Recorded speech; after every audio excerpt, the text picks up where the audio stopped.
Sebagai wujud memperhatikan partisipasi masyarakat dan kebutuhan masyarakat, maka kami akan mempercepatkan pemekaran Kabupaten Seribu Hilir.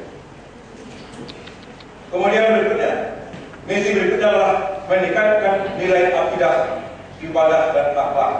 Ini yang perlu kita perhatikan ke depan ini, mengingat akhlak daripada anak kita sangat rendah sekali.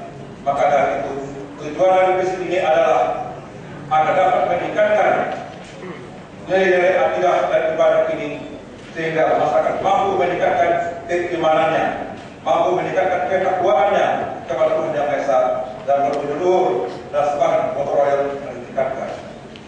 Kemudian yang terakhir, misi kami adalah meningkatkan rasa aman dan nyaman.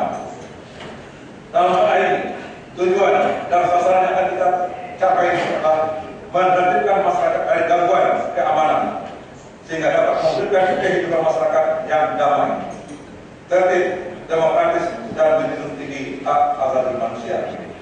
Jadi inilah visi dan kami ke depan ini.